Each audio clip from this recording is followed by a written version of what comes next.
सहनावतु सहनौ भुनक्तु सह वीर्यं करवावहै तेजस्विनावधीतमस्तु मा विद्विषावहै। ओम शांति शांति शांति।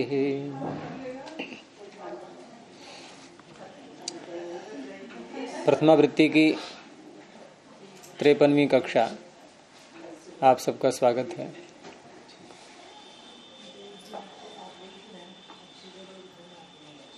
घ संज्ञा का सूत्र हो गया था तरप तमपौ घ। हाँ पूछिए, कुछ पूछना है जी। बालकः पचति, अयं बालकः पचति, अयं बालकः पचति। अयं बालकः एतयोः अतिशयने अतिशयने नहीं अतिशयेन पचति तरा। इति करके आप बोलेंगे। अब बाद में वाक्य बनाएंगे। इति पचति तराम। पचति तराम।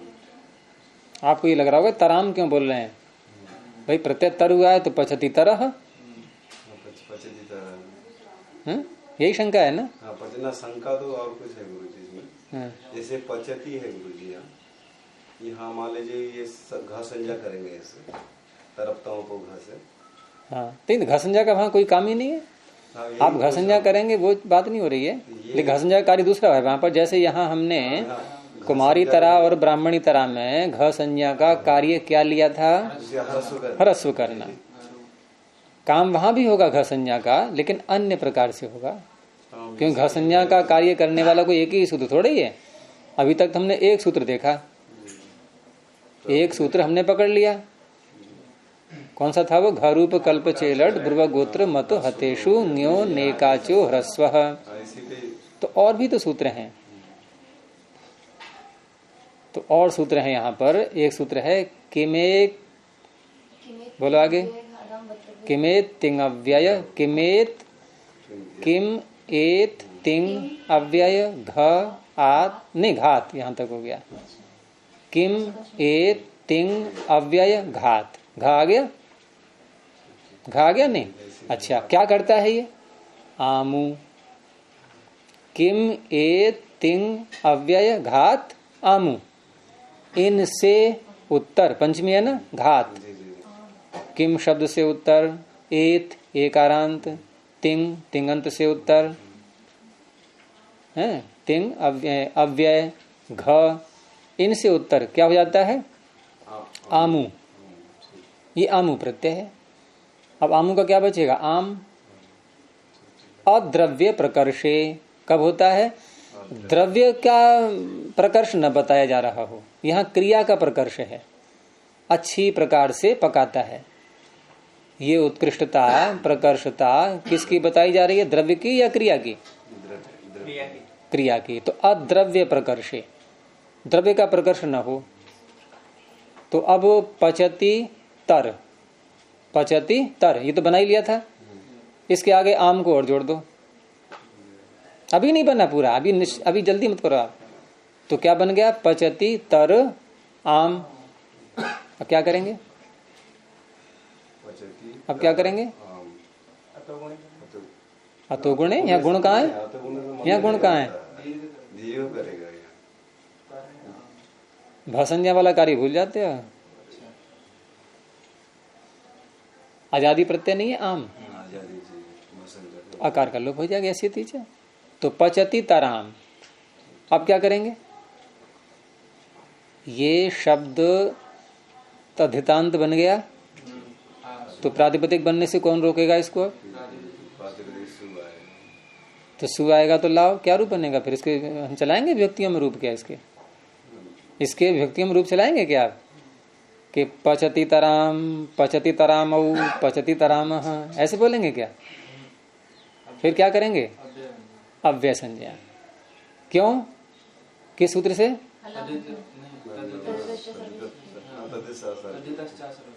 तो इस तरह से अव्यय मान करके यहाँ हट जाएगा। तो पचति तराम।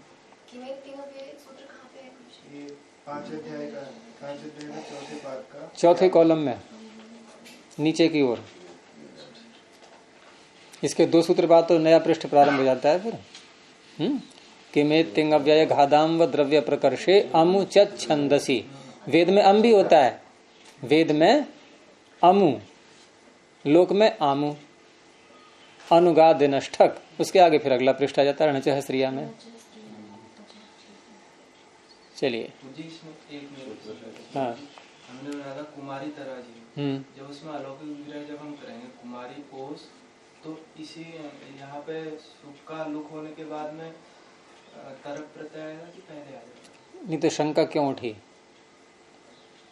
देखो अब तो न्याय दर्शन भी चलता है ना साथ साथ इसलिए हेतु भी साथ में देना पड़ेगा। तो शंका का कारण, संशय का कारण क्या होता है? कितने हैं? 5। 5 में से कौन सा कारण है? तो आपने कुछ बताया होगा, किसी और ने कुछ बताया होगा, पुस्तक में कुछ और है, आपने कुछ, मेरे को भी ये दुविधा हुई थी। तो बोलो क्या क्या अंतर आया? तो आप बता दो पहले, चलो ये नहीं बता पा रहे हैं तो। सामान्य मैंने तो ये सोचा कि चाहे ओस पहले ले और चाहे तरफ ले, वो एंड तो सेम ही है। देखो आपको बात देनी ये पड़ेगी कि पुस्तक में ऐसे है, आपने ऐसे बताया, तो पहले पुस्तक का बताओ क्या है। मुझे पुस्तक में देखा नहीं है। सुन रुको अभी 1 मिनट। हाँ, पुस्तक में क्या है? पुस्तक में उसने ओस वाला प्रकरण नहीं लिया, सीधा तरफ लेके बना दिया। तो इसका मतलब ओस पहले ले लेंगे फिर तरफ से आगे चले जाएंगे। मैंने ऐसे हाँ, नियम यही होता है समर्थाना, क्योंकि आगे जितनी सिद्धियां आएंगी अब पुस्तकों में, तो अब ये अधिक विस्तार नहीं देंगे, ये मुख्य मुख्य बातों को लिया करेंगे। नहीं तो जितने जगह भागम भरी है ना भागा की सिद्धि में, तो हर सिद्धि में ऐसी जगह भरेगी फिर, तो ऐसा नहीं होगा। पीछे जो बातें विस्तार से आ चुकी हैं आगे विस्तार से नहीं आएंगी। संक्षिप्त मुख्य मुख्य जो सूत्र हैं, मुख्य मुख्य कार्य, वो दिखाई जाएंगे। अब आपको जो है सुप ला करके फिर सुपधातु प्रातिपदिक को सारा लगाना, ये काम नहीं रहेगा इनका। ये बातें बार बार नहीं आएंगी इस प्रकार की, और संक्षिप्त होता जाएगा और संक्षिप्त होता जाएगा। केवल इक्का दुक्का बात ही बताई जाया करेगी कि ऐसे ऐसे हो गया है। नियम वही होता है कि समर्थानाम प्रथमाद वा, ये सूत्र हमेशा ध्यान रखो चौथा 5वां अध्याय लगाने के लिए। और समर्थ तभी बनता है शब्द जब पद हो, मतलब सुप आ जाए उसके आगे, तभी होता है समर्थ। शब्द का ये आभूषण है ये विभक्तियां। और इसीलिए हम आभूषण पहना करके शब्द को तब प्रयोग करते हैं। अपदम न प्रयुंजित, जब तक पद नहीं बनाया गया है, उसको आभूषण नहीं पहनाया गया है, तब तक प्रयोग नहीं करते उसके लिए। तो शब्द का जो एक स्वरूप है वो तभी खिल पाता है, तभी वो समर्थ हो पाता है। हैं? अपदम न प्रयुंजित, आप कुछ भी मान लो एक निष्कर्ष है, सिद्धांत है, बना लिया सारी बातों को देख करके। आप भी अपना कोई अन्य निष्कर्ष निकाल सकते हैं, तो आपका वाक्य आगे चला लिया करेंगे, बार बार बोला करेंगे फिर उसको। हाँ, अब बोलो क्या है राजेश जी? तो उसका लुक करके हम तरफ करेंगे या फिर हैं? उसका लुक करके तरफ करेंगे मुझे या पहले? उसका लुक किससे करोगे? कब करता है ये लोग? जल्दी जल्दी बोलो। प्रातिपदिक संज्ञा होने पर। कब होगी प्रातिपदिक संज्ञा? गलत, समास तो है ही नहीं यहाँ। और बोलो, जल्दी बोलते जाओ। अरे क्या इतने ही कारण हैं प्रातिपदिक के? तो अब लाए ना लाए भाई, कृत है नहीं यहाँ पर, समास भी है नहीं, तो तद्धित तो लाना ही पड़ेगा। और तद्धित कौन सा है? तरफ। अब बनेगा ये प्रातिपदिक, अब आएगा सुबधातु प्रातिपदिक। नियम शैली वही है बिल्कुल, ठीक है। और आपका कुछ और है? अच्छा, आप इसमें से पूछ रहे थे लगता है। तो ये तरप तमपु घ ये हो गया। अब आगे फिर अगला सूत्र, और ये भी संज्ञा सूत्र ही है, और ये भी अपना स्वतंत्र है, कोई अनुवृत्ति किसी के पीछे से नहीं आ रही है। ऐसे मैंने कहा था कल भी, कई सूत्र ऐसे आएंगे संज्ञा सूत्रों में जहां पीछे से बिल्कुल संबंध टूट चुका होता है। तो बहुगण वतुडति संख्या 22वां सूत्र। बहुगण वतुडति, प्रथमैक वचनांतम, संख्या प्रथमैक वचनांतम। अब शब्द कितने दिख रहे हैं यहाँ पर? बहुगण वतु डति और बहुगण वतु डति, 4 दिख रहे हैं शब्द, लेकिन वचन कौन सा है? एक वचन। तो कौन सा समास होना चाहिए? समाहार द्वंद्व। ठीक है, जैसे कल हमने किया था तरपच तमपच, तरप तमपऊ, तो द्विवचन दिख रहा है, तो इतर इतर योग द्वंद्व, ये समाहार द्वंद्व हो जाएगा। तो बहु और गण, इनका समास, ये तो है शब्द, बहुश्च गणश्च, ये दोनों शब्द हैं, और वतु और डति क्या है? ये प्रत्यय हैं, लेकिन समास सभी का करना है। तो बहुश्च गणश्च वतुश्च डतिश्च इति, इति कहकर के क्या बोलेंगे? अब जो सूत्र में पद आ रहा है उसको तो बाद में देखेंगे किस व्यक्ति में है नहीं है। जो कुछ बना नियम के अनुसार प्रथमा व्यक्ति में हमेशा बोलते हैं समास करने के बाद। अब ये अलग बात है कि सूत्र में भी प्रथमा आ रही है तो अगला वाक्य नहीं बोलना पड़ेगा, फिर हमें एक ही बार में दोनों काम हो जाएंगे। तो बहुश्च गणश्च वतुश्च डतिश्च इति बहुगण वतु डति, बस समाहार द्वंद्व समास। तो समाहार द्वंद्व है तो क्या हो गया? सु प्रत्यय तो फिर भी आया था, प्रथमा का एक वचन है तो सु तो आएगा, तो कहाँ चला गया? कहाँ चला गया? तो नपुंसक लिंग है, ये किसने बताया आपको?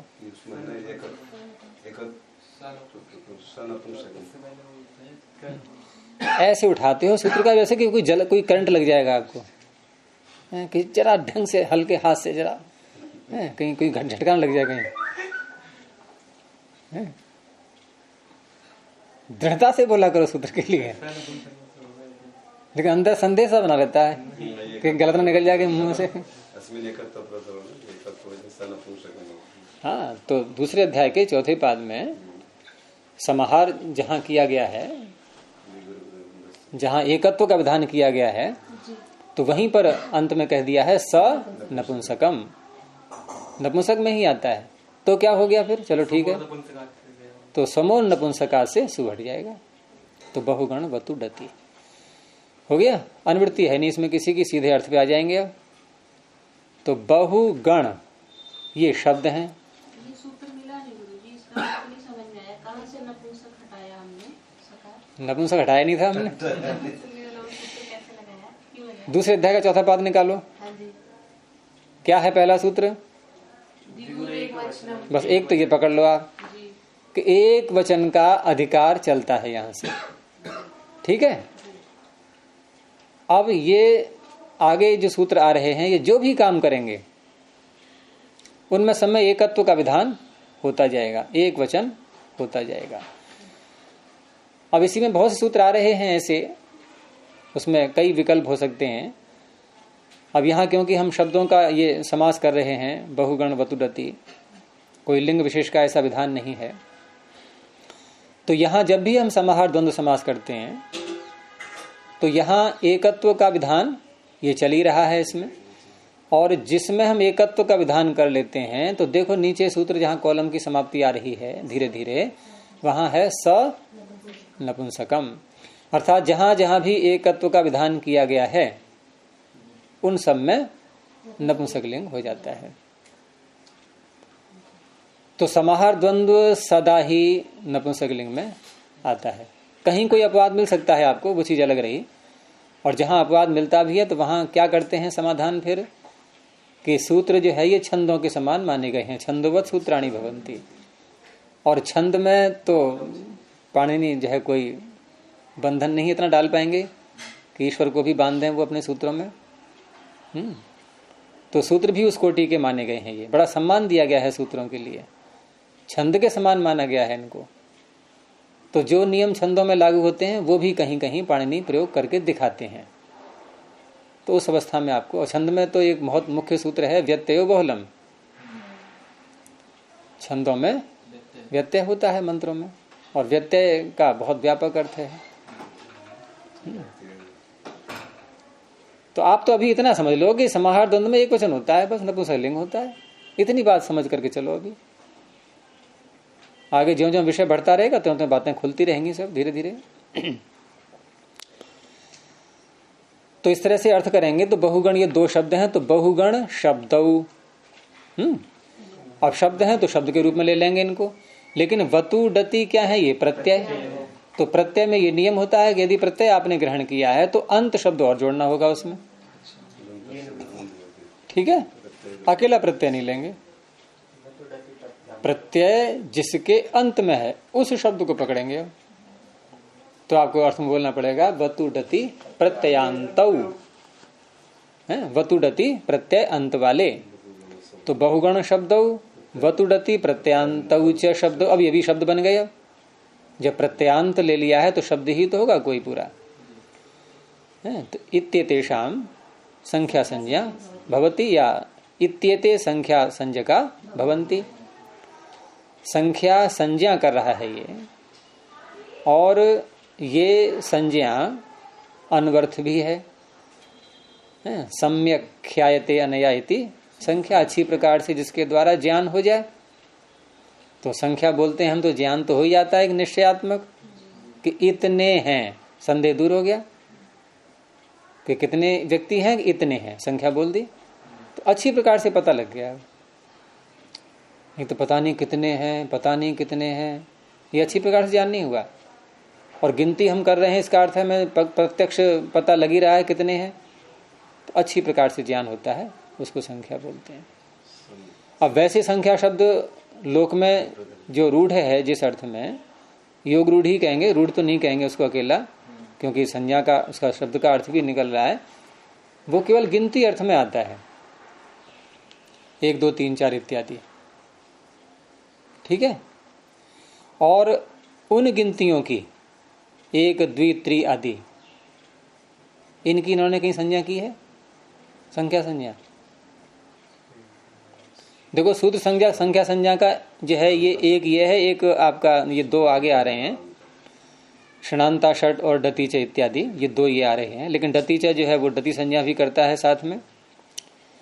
तो षणांता षट आगे आ रहा है। अब इसमें ली भी है, लेकिन शकारांत नकारांत जो लिए हैं उनकी षट संज्ञा की है, परंतु शकारांत नकारांतों की संख्या संज्ञा होती है, ये किसने बताया?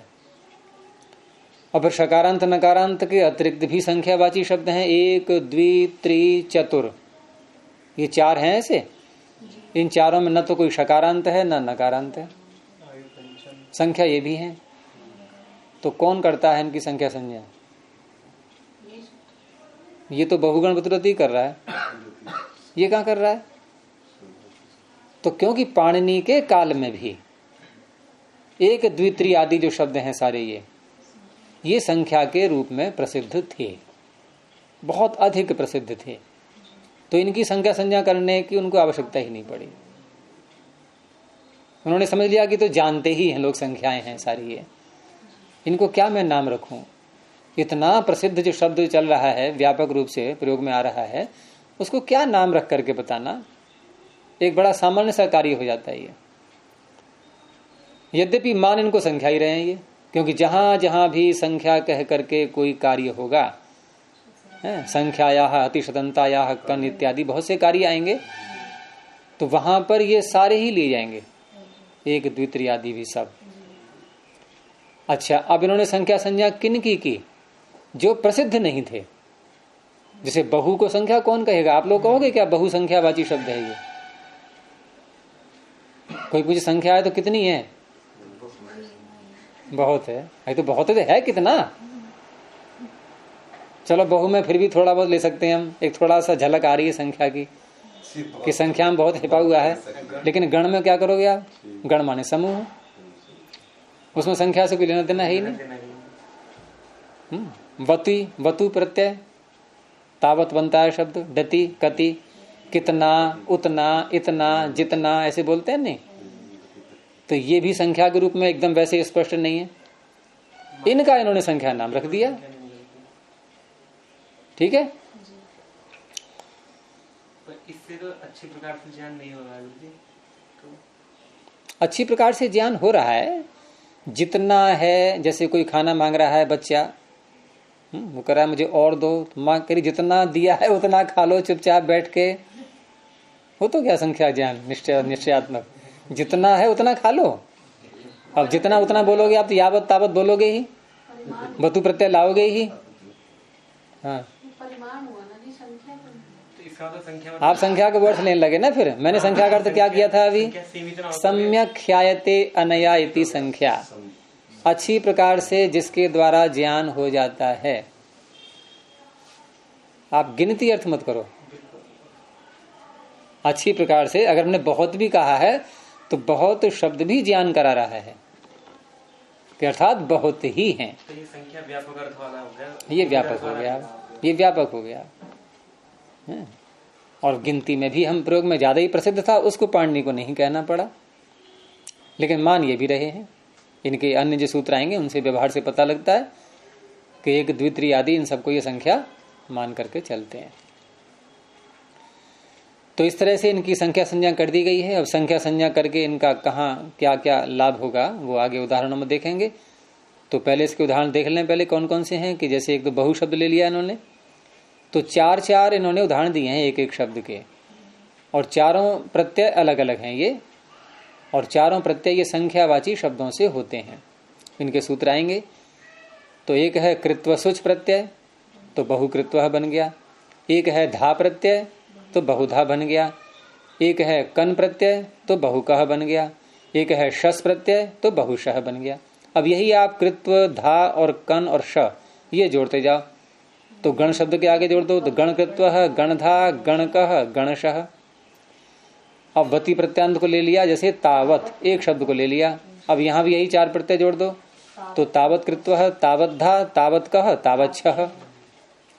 ऐसे ही कति शब्द ये डति प्रत्यांत ले लिया, यहां भी यही चार प्रत्यय जोड़ दो, तो कति कृत्व, कतिधा, कतिकः, कतिशः। तो इस तरह से बहुत सरल है, कोई कठिन नहीं है। अब इसमें हम पहले शब्द को पकड़ते हैं। जैसे पहले आया इन्होंने बहुकृत्व लिया, तो मूल शब्द तो इसमें बहु है ही, ठीक है, सीधे इसी को लेकर के चलेंगे। बहु को नहीं बनाएंगे, बहु कैसे बना, इसको मूल मान करके चलो। अभी हाँ, सब धातुओं से बनते हैं। विप्रोणादि कोश में जाना होगा उदाहरण में, अभी हम इधर ही रहते हैं अष्टधाई में, ठीक है।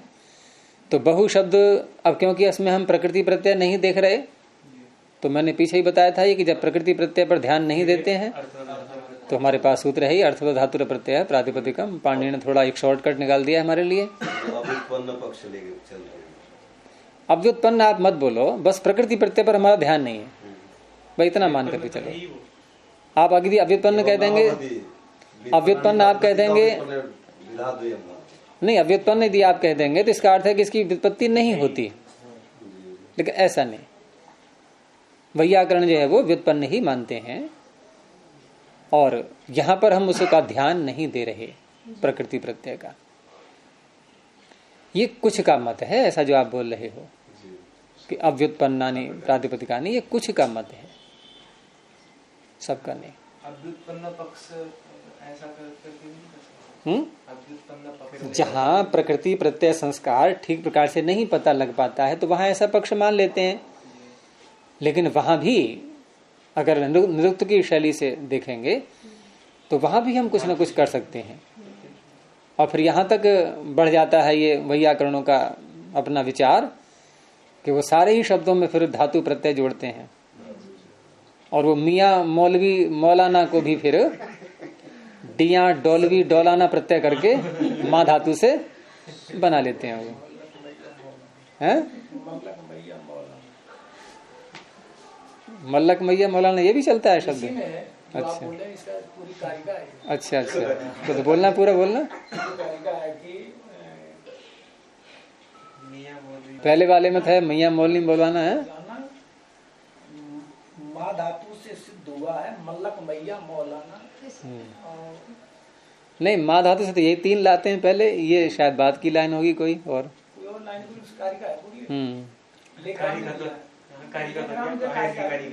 तो कहने का तात्पर्य ये विचार हमें क्या बताते हैं कि देखो शब्द का मूल धातु ही होता है और धातु शब्द ही स्वयं बता रहा है ये क्या धारण करने वाला, जो शब्द को धारण किए हुए है। और इसी आधार पर हम शरीर की धातुओं को धातु बोलते हैं, 7 धातुएं। रसाद रक्तम ततो मांसम मांसान मेदः प्रजायते मेदसोस्थि ततो मज्जा मज्जायाः शुक्र संभवः। तो ये भी धातु क्यों है? ये शरीर को धारण किए हुए हैं। वात पित्त कफ को भी धातु कह देते हैं, दोष भी कह देते हैं इनको। लेकिन दोष ऐसे नहीं है, दोष जब इनमें घटबड़ होती है, सम अवस्था में नहीं रहते हैं तो दोष के रूप में है, वैसे नहीं है कुछ भी। तो इस तरह से धातु मूल होती है शब्द की। और ये आज तक किसी ने प्रश्न नहीं उठाया है कि धातु कैसे बनी।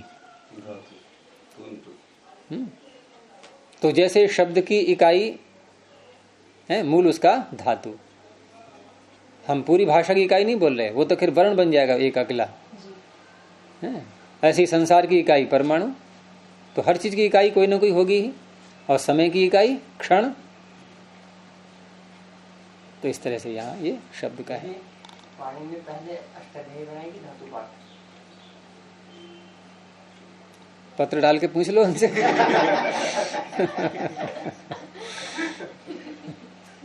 देखो किसी विद्वान जब कोई शास्त्र लिखने बैठता है तो ऐसा नहीं कि जितना जितना जानता जा रहा है उतना जितना लिखता जा रहा है, पहले बहुश्रुत होना होता है। और ये प्राचीन ऋषियों की शैली रही है कि वो लेखनी यूं ही नहीं उठाते थे। आजकल क्या होता है, थोड़ा सा कोई विषय पढ़ लिया बस लिखने बैठ गए, बन गए लेखक। लेकिन प्राचीन काल में सारी विद्याओं को पढ़ करके, जो भी आवश्यक हैं जीवन के लिए, वो सब पढ़ करके अब किसी एक विषय पर लेखनी उठाई जाएगी। लेकिन जो एक विषय पर लिख रहा है उसको बहुत विषयों का ज्ञान होता है, इसलिए उसकी बात प्रामाणिक होती थी। अब आपके लेखकों की बातें हैं कोई प्रामाणिक? कुछ भी नहीं, ऐसे ही बस जरा सा जान लिया। तो 10-20 किताब इकट्ठा किया, उसका इसका उसका, तो फिर ये क्या है? ये कोई लेखन कला नहीं है। ये कोई प्रामाणिकता नहीं मानी जाती है ऐसी है। तो क्या उसमें आश्चर्य क्या है? तो होता ही है, ऐसा ही रहा है। ये सारे गुरुकुल संस्थाएं जो होती थी पहले, सब रिसर्च सेंटर ही होते थे। व्यक्ति निर्माण की संस्थाएं होती थी, ये मानव निर्माण की संस्थाएं होती थी ये।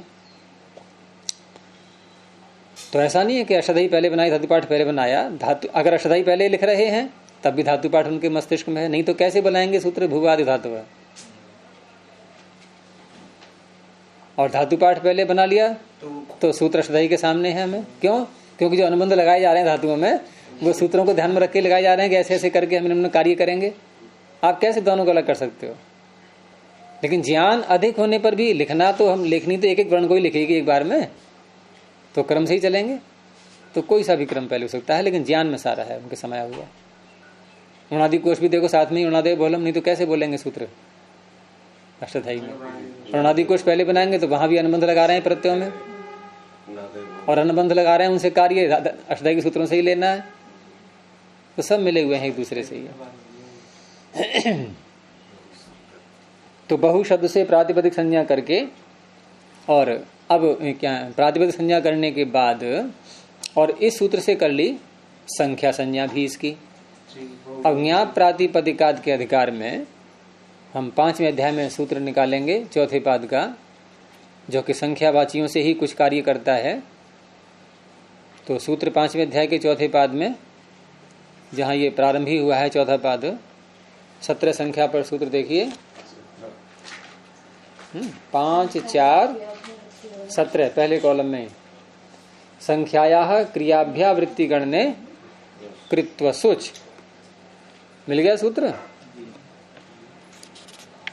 मिल गया सबको? तो संख्यायाः क्रियाभ्या वृत्ति गणने, संख्यायाः पंचमी संख्यावाची शब्दों से, संख्या संज्ञक शब्दों से, प्रातिपदिकों से, बहु प्रातिपदिक है ही, उससे कृत्वसुच प्रत्यय हो जाता है।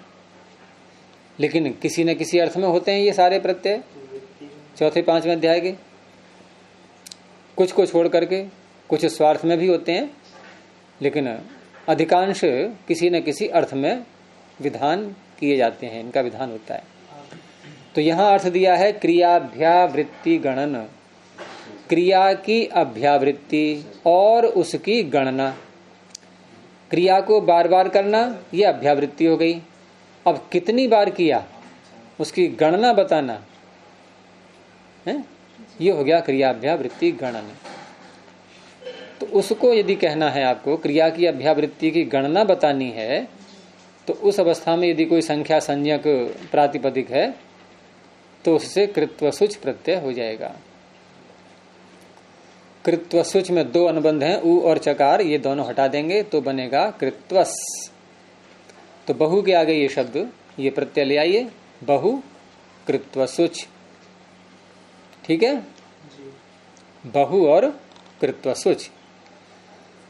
अब तद्धित संज्ञा है ही इसकी, क्योंकि तद्धिता के अधिकार में है, वो संज्ञा सूत्र साथ साथ चल ही रहा है, इसलिए तद्धितांत होने के कारण से अब बन गया ये प्रातिपदिक।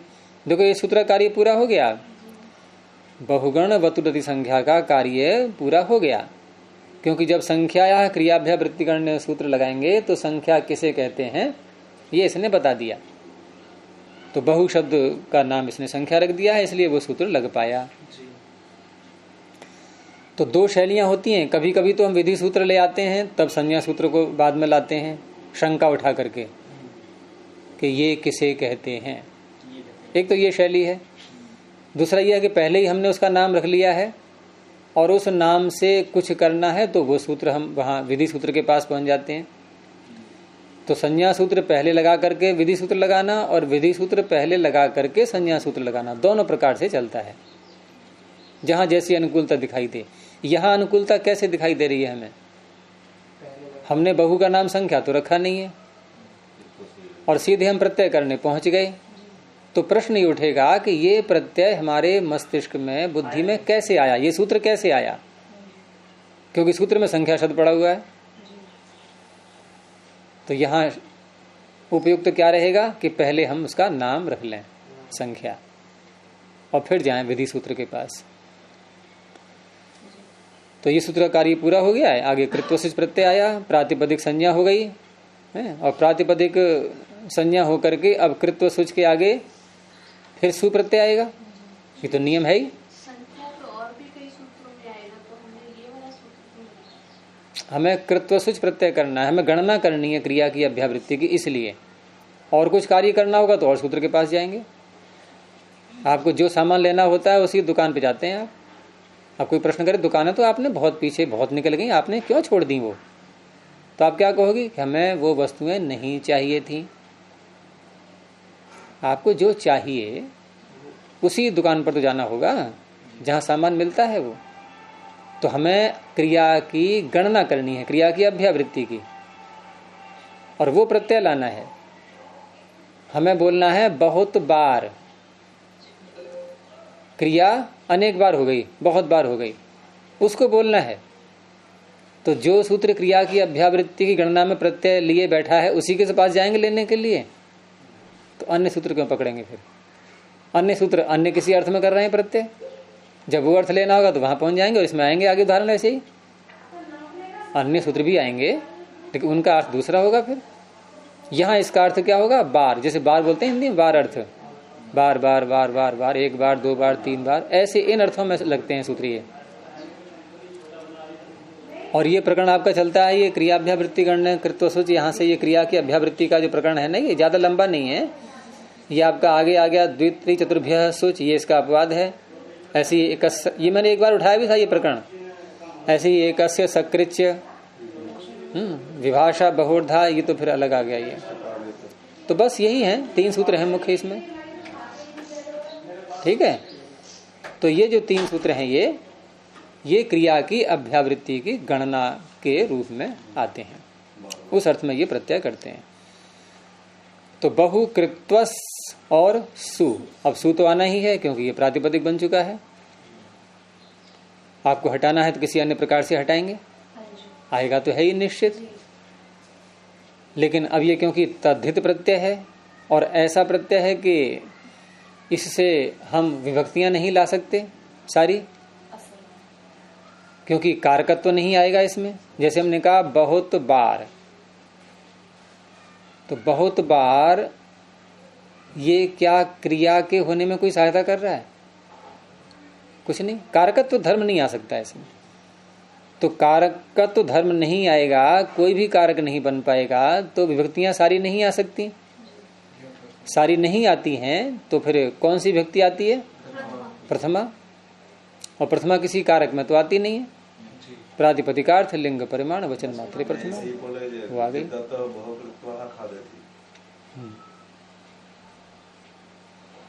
बहुकृत्व पठती, कहीं भी लगा लो आप इसको। तो इस तरह से यहाँ जब ऐसा तद्धित प्रत्यय, ऐसा तद्धितांत शब्द जिससे सारी विभक्तियां न आ पाए, उसका नाम अव्यय हो जाता है। अव्यय के 5 सूत्र मैंने बता ही दिए। तो तद्धितश्चा सर्व विभक्ति हम पढ़ेंगे भी आगे, क्रम में आएगा ये कुछ दिनों में ही। तो असर्व विभक्ति ही, सारी विभक्तियां जिससे न आ पाए, ऐसा तद्धित प्रत्यांत शब्द, उसकी अव्यय संज्ञा। इसने अव्यय नाम रख दिया, तो अव्यय नाम रख करके हमें सरलता हो गई। अव्ययादापसुपः से हमने सु को हटा दिया, उसका लुक कर दिया। लुक प्रकरण में है ये अव्ययादापसुपः। असर्वविभक्ति हमें केवल अर्थ से देखना होगा। असर्वविभक्ति अर्थ से देखना होगा, बहुकृत्व। असर्वविभक्ति विभक्ति हम लाते हैं कारकत्व आने पर। अब कारकत्व, कारक संज्ञा ही किसी सूत्र से नहीं हो पा रही है। कारक संज्ञा करने वालों की सबकी शर्तें हैं अपनी अलग अलग, कि अपाय हो, संप्रदान हो, किसी को कुछ दिया जा रहा हो, कर्ता के द्वारा ईप्सित हो, अलग अलग संज्ञाएं हैं ना कारकों की, वो यहाँ हो ही नहीं पा रही है कोई। तो ये ऐसा शब्द मिल गया तद्धितांत कि जिससे सारी विभक्तियां नहीं आ सकती। एक अन्य प्रकार के भी होते हैं कि किसी एक विभक्ति के अर्थ में आपने कोई प्रत्यय डाल दिया, जैसे तत्र, सप्तमी के अर्थ में ले आए हम, सप्तम्यास्त्रल, सप्तमी का अर्थ घुस गया इसमें। अब जिसमें जो विभक्ति का अर्थ घुस गया है वही तो रहेगा, उसको तो निकाल नहीं पाएंगे हम। और जो नहीं निकाल पाएंगे तो अन्य विभक्ति कैसे आएगी उसमें? तो वो भी हो गया असर्व विभक्ति, वो भी अव्यय बन गया। यहाँ अन्य कारण से बना है, यहाँ कोई भी कारकत्व तो नहीं आ पा रहा है इसमें। वहां तो फिर भी अधिकरण कारक है तत्र में, तभी तो आएगी सप्तमी, लेकिन यहाँ कोई भी कारकत्व नहीं है, तो प्रथमा आ जाएगी, क्योंकि कारक में नहीं होती। तो अव्ययादापसुपः से हट जाएगा बहुकृत्वस। उसके बाद सु लाने से हमें लाभ ये हो गया कि सुप्तिंगंतम पदम प्रत्यलक्षणकारी तो होना ही है। सुप्तिंगंतम पदम से ये पद बन गया। तो पदस्य के अधिकार में, पदस्य के अधिकार में स सजुषो रुहु, क्योंकि कृत्वस में सकार आ ही रहा है, अंत में पदांत में सकार आ गया, इसको रू कर दिया और विसर्ग होकर के बहुकृत्वः। अब ये बहुकृत्वः को आप ये मत समझ लेना कि ये प्रथमा का एक वचन है विसर्ग देख करके, और कहीं रूप चलान लोगे बहुकृत्वः बहुकृत्वौ बहुकृत्वाः बालकः बालको बालका की तरह, ऐसा मत कर लेना। ये जो विसर्ग है ये सु के सकार के नहीं है, ये प्रत्यय जो कृत्व सुच है उसके सकार के हैं, और अव्यय है ये। और ये क्रिया के बनते हैं विशेषण, और क्रिया के विशेषणों में कारकत्व धर्म नहीं होता। जो स्वयं क्रिया का विशेषण बन रहा है वो क्रिया के करने में आपकी क्या सहायता करेगा?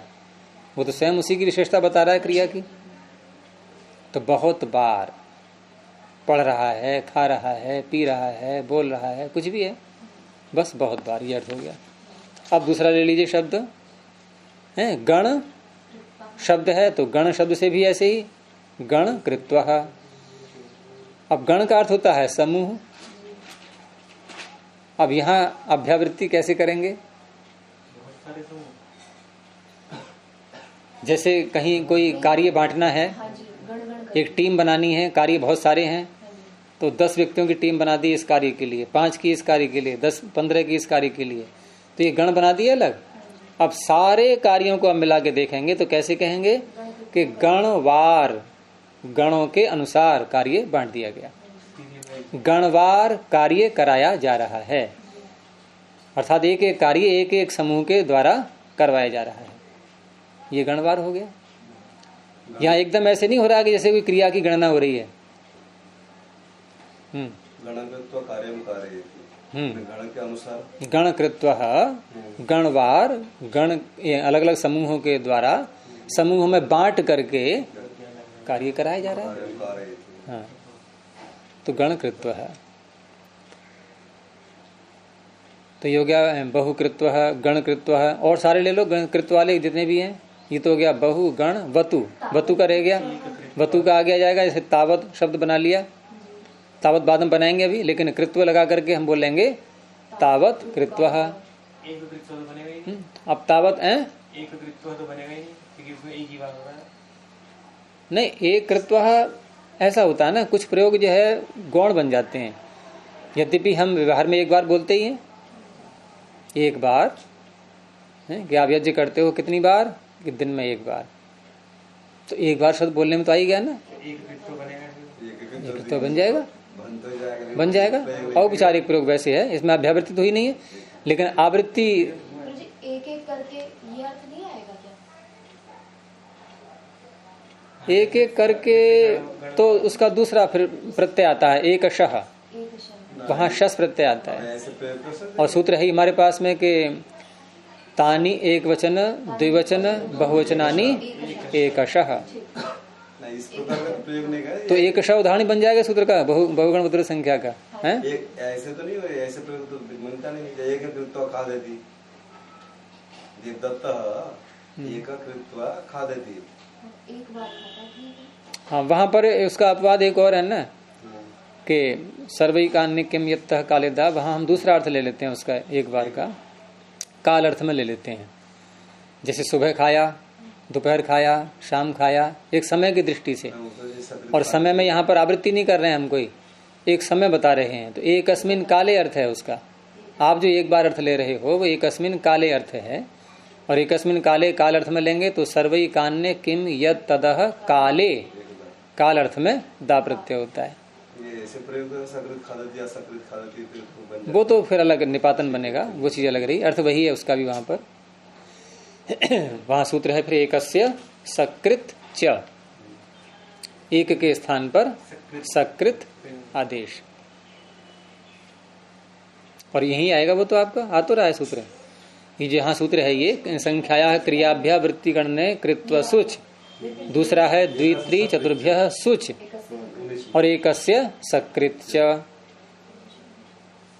अब यहाँ जैसे आपने कहा पहले एकदा, हिंदी में अर्थ किया हमने उसका भी एक बार, और स्पष्ट है कि आप यहाँ काल अर्थ ले रहे हैं, समय अर्थ ले रहे हैं। और एक हमने किया कृत्व सुच प्रत्यय, और कृत्व सुच प्रत्यय किया तो एक शब्द के स्थान पर सकृत आदेश भी कर दिया, बिल्कुल बदल दिया, एकस्य सकृत च। और सकृत जब बोला है, और इसका भी अर्थ हिंदी में क्या करेंगे, एक बार, और एकदा का अर्थ, लेकिन दोनों में अंतर है। एकदा बोलोगे आप काल की दृष्टि से, और यहाँ बोलोगे आप क्रिया की अभ्यावृत्ति की दृष्टि से। जैसे एक बार खाता है, ये क्या है काल, और एक बार पढ़ता है, यहाँ ये अर्थ नहीं है कि सुबह को पढ़ता है कि शाम को पढ़ता है कि दोपहर को पढ़ता है, बस एक ही बार पढ़ता है। एक मंत्र के लिए एक ही बार बोलता है, दोबारा बोलता ही नहीं है, एक बार पढ़ता है, जबकि पढ़ना चाहिए बार बार बार बार, तब अभ्यास होता है। तो ऐसे जहां बोलते हैं हम एक बार क्रिया की दृष्टि से, तो बनेगा सकृत, काल की दृष्टि से दा।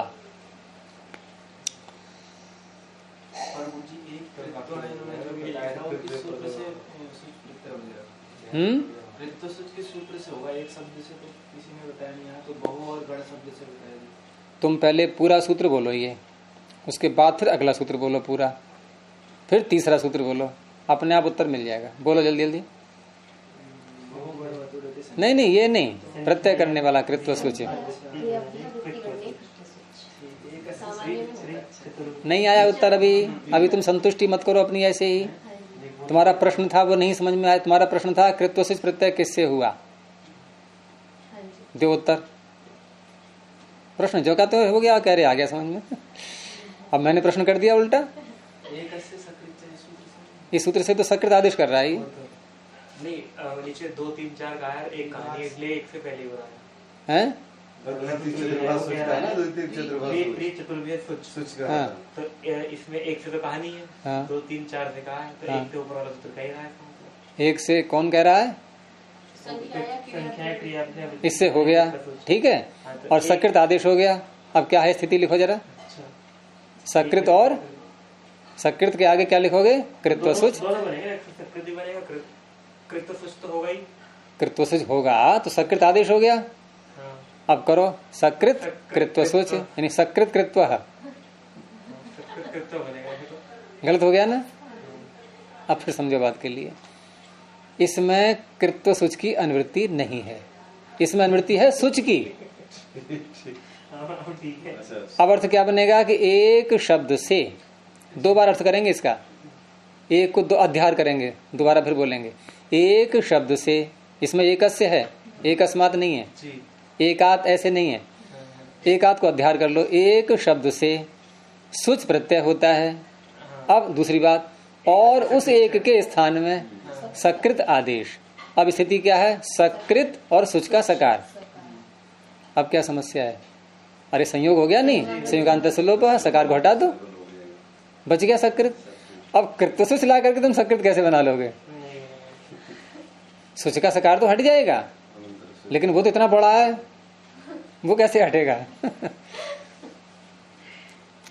तो सुच प्रत्यय करता है ये, और सकृत आदेश साथ में 2 कार्य करता है ये। इसीलिए चा है सूत्र में, एकस्य सकृत चा। लेकिन ये तो एक कृत्व आप पूछ रहे थे, ये कैसे बनेगा ही नहीं, बनेगा ही नहीं। कैसे बनेगा का मतलब क्या है? ये सारी बात आ तो गई अब। इसने मैंने बोला, आप ही बोल रहे थे एक अच्छा नहीं वो अनुवाद जब बनाया था एक नहीं वो नहीं बने।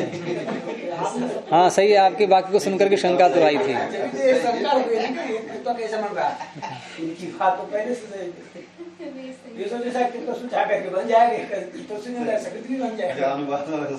और द्वित्री चतुर इनसे भी कृतसुच नहीं होता है, वो तो स्पष्ट दिख ही रहा है। ये भी अपवाद है सुच, तो वहां भी द्वि के आगे सुच का सकार, तो द्वि ही। त्रि के आगे भी त्रि ही।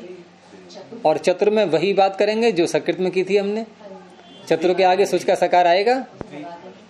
हाँ? और वहां तो रात सत्य भी बैठा हुआ है वैसे तो।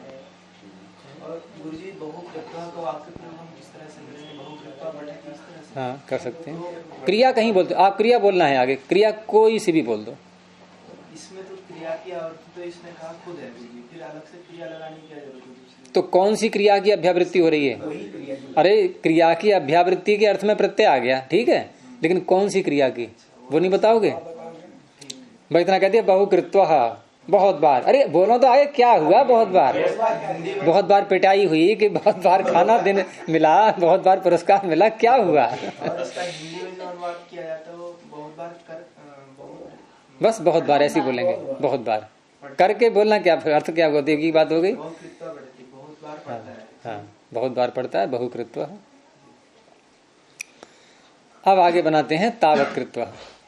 तो तावत कृत्व हमें तावत शब्द लेना है, और तावत बनेगा तद शब्द से, जो कि सर्वनाम शब्द है। ये सर्वनाम संज्ञा है इसकी, सूत्र आगे आएगा, सर्वादीनी सर्वनामानी, उस सूत्र से सर्वनाम संज्ञा इसकी है। तो तद शब्द से पहले प्रातिपदिक संज्ञा कर लेंगे, अर्थवत धातु प्रत्यय है प्रातिपदिकम। अब वैसे तो उनादि कोश में बनाए गए ये, लेकिन नहीं, हमें वहां नहीं ध्यान देना है। और उनादि कोश से अगर हम चलेंगे प्रारंभ से बनाते हुए, तो फिर लगाएंगे कृत अधित समासाश्य, फिर कृदंत मान करके बनाएंगे प्रातिपदिक। तो ये शैली पकड़ में आ गई ना आपके। अगर हम धातु प्रत्यय नहीं देख रहे हैं, हम सीधे बना बनाया शब्द लेकर के और रेडीमेड उसको लेकर के और आगे कार्य कर रहे हैं, तो फिर अर्थ धातु प्रत्यय प्रातिपदिकम से प्रातिपदिक संज्ञा कर लेते हैं। अब यहां भी तद शब्द से प्रातिपदिक संज्ञा करके, और फिर उसके बाद आप सूत्र निकालिए 5वें अध्याय के दूसरे पाद में। और 5वें अध्याय का जो दूसरा पाद है, तो उसमें कहां से प्रारंभ होता है ये? 5वें अध्याय का दूसरा पाद। हाँ, इसी में देखो आगे आप ये सूत्र आएगा आपका 26 संख्या पर, नहीं ये 26 नहीं, ये क्या नाम 39 संख्या पर, 5वें अध्याय के दूसरे पाद में। हाँ, तो इसमें देखो शब्द गिने हुए हैं पूरे और अर्थ भी दिया हुआ है साथ में। यत, तद और एतद, 4 शब्द हैं ये। यत, तद, एतद, पंचमी का बहुवचन हो गया। यानी यत से, तद से और एतत् शब्द से, प्रातिपदिक से परिमाण अर्थ में, पीछे क्या अर्थ था? क्रियाभ्यावृत्ति गणन। यहाँ अर्थ कौन सा है? परिमाण। तो परिमाण अर्थ में क्या होता है? वतु प्रत्यय। अब ये जो देखिए यही प्रकरण है एक, ये परिमाण प्रकरण, ये भी थोड़ा आगे जाएगा आगे, और उसके बाद फिर एक संख्या परिमाण भी दिया हुआ है इन्होंने। और इसी ये काफी महत्वपूर्ण प्रकरण है ये। इसके बाद एक प्रकरण प्रारंभ होता है, इसमें बता दे रहा हूं, ये पुस्तक खुल गई है अभी इस पृष्ठ पर, कि इसमें तस्य पूर्ण डट, ये जो है ये काफी महत्वपूर्ण प्रकरण है। पूर्ण अर्थ, और पूर्ण अर्थ का क्या होता है? पूर्ण का अर्थ क्या होता है? पूरा करने वाला। जैसे मैंने कहा कि 5वां बच्चा, तो 5वां जहां हम हिंदी में वां करके बोलते हैं, तो ये 5वां ये पूर्ण है। कैसे? ये 5वीं संख्या को पूरा कर रहा है, तभी तो कहेंगे 5वां। तो पूर्ण अर्थ में भी हम संख्याओं का प्रयोग करते हैं नहीं? पहला, दूसरा, तीसरा, इसको तो ऐसे बोलते हैं। पहला यहाँ ला बोल देते हैं, फिर दूसरा, तीसरा, चौथा, चौथा में था बोलते हैं। क्यों? संस्कृत में क्या है? चतुर्थ, वही था पहुंच गया वहां पर। आगे फिर वहां वहां वहां करके बोलेंगे 5 से लेकर के और कहीं तक ही पहुंच जाओ, 100वां, 1000वां, लाखवां, करोड़वां। तो इन सब अर्थों को कहने के लिए प्रकरण है ये, और आप हर संख्या से यहाँ प्रत्यय कर सकते हैं, तस्य पूर्ण डट से लेकर के। और आगे चलता है आपका ये मतुप से पहले पहले षष्ट्यादेश च असंख्यादेह यहाँ तक। तो ठीक है, अभी हमें जो लगाना है वो देखो कि यत, तद, एतद, इन शब्दों से, इन प्रातिपदिकों से परिमाण अर्थ में वतुप प्रत्यय होता है। ठीक है, अब यही वतुप अगले सूत्र में भी जा रहा है, और वहां थोड़ा सा कार्य बदल गया है। वतुप तो हो रहा है, लेकिन वतुप के व को घ भी करता है फिर वो, किम इदम्भ्याम वह घ। बस ये 2 सूत्र हैं। अब यहां वतु प्रत्यय कर लिया हमने तद शब्द से, तो तद, और क्योंकि प्रातिपदिक संज्ञा है ही इसकी, तो सु प्रत्यय ले आएंगे पहले, क्योंकि समर्थ बनाना है। तो इससे यहां पर वतु प्रत्यय हो गया, तो तद, सु और वतुप। वतुप का क्या बचेगा? वत। तकार बचेगा, ऐसा क्यों कहा? सारे हटा दिया, वकार किससे हट जाएगा? है तो वतुप हो गया, वतुप का वत हो गया। उसके बाद प्रातिपदिक संज्ञा और सुपधातु प्रातिपदिक की ओर से सु हटा देंगे, तो तद वत। अब ये जो तद शब्द है इसका नाम क्या है? सर्वनाम। सूत्र सर्वादीनि सर्वनामानि, ये संज्ञा सूत्र है। वतुप प्रथमांतों से होता है ये प्रत्यय, तो तद सु वतुप, और प्रातिपदिक संज्ञा करके सु हटा देंगे, तद वत। अब ये सर्वनाम जो संज्ञा की गई है इसकी, सर्वादीनि सर्वनामानि से, इसका भी परिणाम सामने आएगा। लूप करने के बाद लूप करने के बाद सुवादी को लूप करके, हाँ, सर्वनाम का कार्य करना है, सर्वनाम संज्ञा करेंगे। अब जब भी कार्य करना होता है संज्ञा करनी पड़ती है। तो कार्य क्या करना है? तो सूत्र है आपका एक दृग दृश्य वतुषु, दृग दृश्य वतुषु, इसको आगे ले जाना है। सूत्र इसलिए बोला है पहले मैंने, और पूरा ही सूत्र आगे जाएगा ये, और आपको पहुंचना 6ठे अध्याय के 3रे पाद में, अलुक उत्तर पद के प्रकरण में। उत्तर पद के प्रकरण में दृग दृश्य वतुषु, ये आपका आएगा लगभग 87-86 नंबर पर। 87 पे आना चाहिए है, 88 88 पे है।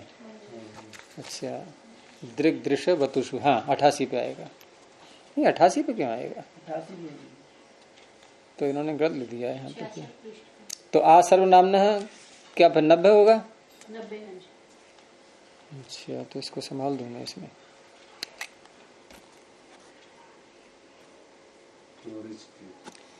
चलिए, तो दृग दृश्य वतुषु इसको ले आओ नीचे आप, सप्तमी का बहुवचन है ये जी। और आ सर्वनामना हमें ले आओ इसको। इसमें ठीक है भैया, अगली वाली। अच्छा आ सर्वनामना, हाँ, आ सर्वनामना, सर्वनामना हम पंचमी नहीं षष्ठी, षष्ठी है यहाँ पर, आदेश है ये। तो सर्वनामना, सर्वनाम के स्थान में, ठीक है। सर्वनाम कैसे है ये, सर्वादीनी सर्वनामानी। सर्वनाम के स्थान में आ, ये आदेश है, आदेश हो जाता है। कब कब होता है, सप्तमी आ रही है पीछे से। दृक् दृश्य और वतु इनके परे रहते, दृक् परे होगा तो तादृक्, दृश्य परे होगा तो तादृश, और वत परे होगा तो तावत। तो तद को इसने आकार आदेश किया, किसके स्थान में होगा तद में, हलवंत्यस्य। जो भी आदेश होते हैं अंतिम हल के स्थान में दकार को हो गया। त आ वत और अकह सवर्णे दीर्घ, तावत बन गया। अब ये जो तावत शब्द है, अभी तक तो इसमें जो तद शब्द था इसका नाम था सर्वनाम, लेकिन तावत शब्द का नाम क्या हो जाएगा अब, तावत शब्द की क्या संज्ञा हो जाएगी अब, संख्या। बहुगण वतुडति संख्या, वतु प्रत्यांत होने से संख्या संज्ञा क्यों हुई यहाँ पर, वतु प्रत्यांत होने से। तो संख्या संज्ञा होने के बाद अब संख्या वाला कार्य यहाँ पर कोई भी कर लेंगे। अब तो संख्या वाला कार्य पीछे दिखाई दिया था आपको, कृत्वसुच प्रत्यय किया था पहले, संख्याया क्रियाभ्य वृत्तिगण ने कृत्वसुच, उससे कृत्वसुच करके बन जाएगा तावत कृत्व, ठीक है। तो तावत कृत्व का अर्थ क्या हो जाएगा, उतनी बार, बार अर्थ बोलना है बस, अभ्यावृत्ति की गणना उतनी बार, ये तावत कृत्व हो गया। हाँ, सब ऐसे बनेंगे, वहां भी ऐसे ही वतु प्रत्यय है और आ सर्वनामना, इससे आकार हो जाएगा। तो बहुकृत्व है, तावत कृत्व है। ऐसे ही कति शब्द को ले लें तो कति शब्द में यहाँ पर किम शब्द है मूल में, और किम शब्द की भी प्रातिपदिक संज्ञा करके, और फिर यहाँ भी 5वें अध्याय के दूसरे पाद में जो अभी हम सूत्र लगा रहे थे, यत् तदेतेभ्यः परिमाणे वतु, इसके आगे पढ़ो सूत्र, और किम इदम्भ्याम वोघः, फिर आगे किमः संख्या परिमाणे डति च। किमः, किम शब्द से पंचमी, संख्या परिमाणे, संख्या का परिमाण, गिनती के रूप में प्रश्न उठेगा। यहाँ क्रिया की अभ्यावृत्ति नहीं, वो बाद में देखेंगे। संख्या का परिमाण बताना है। अब संख्या का परिमाण किम शब्द से हम क्या बता सकते हैं? एक प्रश्न के रूप में आएगा। भाई कह शब्द हमेशा किम शब्द का प्रयोग कब होता है, कह कऊ के कम कऊ कांज बोलते हैं हम, हमेशा प्रश्न में ही तो आता है ये। तो संख्या के परिमाण के विषय में प्रश्न होगा फिर कि इतने बच्चे हैं, कितने, तो हो गया ना प्रश्न, कितने। लेकिन ये कितने जो प्रश्न है ये किसके, क्या उत्तर चाह रहा है व्यक्ति, संख्या के रूप में उत्तर चाह रहा है, संख्या का परिमाण। तो इस तरह संख्या परिमाण अर्थ को कहने के लिए किम शब्द से डति प्रत्यय हो जाता है। किम संख्या परिमाणे डति च, च से कौन सा हो जाएगा, कृत्वसुच, च से कृत्वसुच, और पीछे जो है नहीं, पीछे अभी कृत्वसुच की, हाँ वतुब का नहीं, वतुब का तो नहीं, पीछे सूत्र है इसके कि मह संख्या परिमाणे डति च, के पीछे वाला देखो,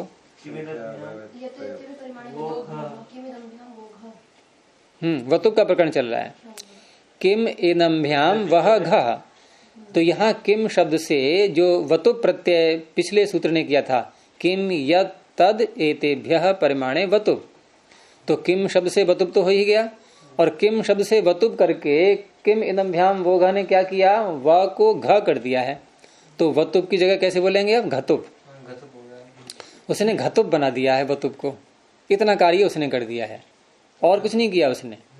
वतुप तो किया लेकिन वतुप के व को घ कर दिया है। लेकिन ये सूत्र थोड़ा सा अंतर कर रहा है उसमें, ये कहता है यदि किम शब्द से है, यदि, क्योंकि पीछे है केवल परिमाण, पीछे वतु प्रत्यय केवल परिमाण अर्थ में है। जैसे हमें कहना भाई गेहूं खरीद के लाने हैं, तो किसी ने प्रश्न किया कितने, तो ये परिमाण कौन सा है, संख्या का परिमाण है क्या, गिनती में बताएंगे गेहूं कितने हैं, ये मात्रा का परिमाण, तो कर लेंगे वतुप। और अगर बच्चे कितने हैं, ये संख्या का उत्तर चाह रहे हैं हम, ये संख्या की दृष्टि से प्रश्न है, तो क्या करेंगे, डति। बस ये इतना अंतर है इसमें। परिमाण दोनों जगह है, परिमाण वहां भी है, परिमाण यहाँ भी है, लेकिन वहां परिमाण मात्र है, यहाँ संख्या का परिमाण है। तो सूत्र में तो कुछ ऐसा नहीं है, किसमें, सूत्र में तो कुछ ऐसा नहीं कहा गया, कौन सूत्र में, ये दो सूत्र है ना, वो तो परिमाण परिमाण तो कहा गया है। ये संख्या के परिमाण का अपवाद हो गया कि नहीं, संख्या वाला परिमाण इसने छीन लिया, अब उसके पास कौन सा परिमाण बचेगा फिर, बस मात्रा का ही बचेगा, उसमें कहने की जरूरत क्या है। किम शब्द से भी तो इस तरह से कियत, देखो दो शब्द बनेंगे हमारे पास में, अब घतुप करेंगे, वो क्या नाम, वतुप करेंगे तो क्या बनेगा, एक सूत्र और आएगा फिर आगे, इदम किमो रीशकी, इदम किमो रीशकी। अगर दृक दृश्य वतु ये आगे आते हैं तो किम के स्थान पर की आदेश हो जाता है, की। एक फिल्म आई थी ना, की और का, क्या था वो, की एंड का है, की एंड का तो की आदेश हो जाता है ये। और उसके बाद फिर घतुप का घ को ई करेंगे, हैं, ईयत बन जाएगा, की ईयत, फिर भ संज्ञा, और सब करके आगे अंत में कियत। तो अब दो शब्द हमारे पास हो गए, एक कियत और एक कति। तो कियत का अर्थ हो गया परिमाण सामान्य, और कति का अर्थ हो गया संख्या रूपी परिमाण, बस ये अर्थ हो गया। है दोनों का अर्थ हिंदी में कितना, लेकिन एक कितना गेहूं और कितने बच्चे, कियत धनमस्ति, हिंदी में एक ही बात है। तो परिमाण होगा, वो होगा ना मात्रा वाला परिमाण, कति। कियत धनमस्ति, तो आप कहोगे तो धन को क्या तोलते हैं तराजू से, वहां तो संख्या की दृष्टि से कह सकते हैं आप। तो कियान भी उसमें, अगर रुपए की पूछ रहे हैं तो गिनती में कितने हैं, तो कति बोलेंगे। और एक वैसे भी ले लेते हैं कि बहुत सारा धन है, मात्रा में वैसे ही बोल देते हैं, तो कियत भी बोल सकते हैं। चलिए, तो कति शब्द यहाँ पर किम शब्द से डति प्रत्यय हुआ, और डति प्रत्यय करने के बाद किम और डति, डति का क्या बचेगा, डति का क्या बचेगा, अत। इसमें कति सु डति ऐसे नहीं, कति सु डति, कति पहले बना लिया आपने, डति फिर बोल रहे हो आगे, सु आदि उत्पन्न किया, तो किम सु बोलो ना, आप कह रहे हो कति सु डति, किम सु डति, ऐसे बोल सकते हैं आप, हैं।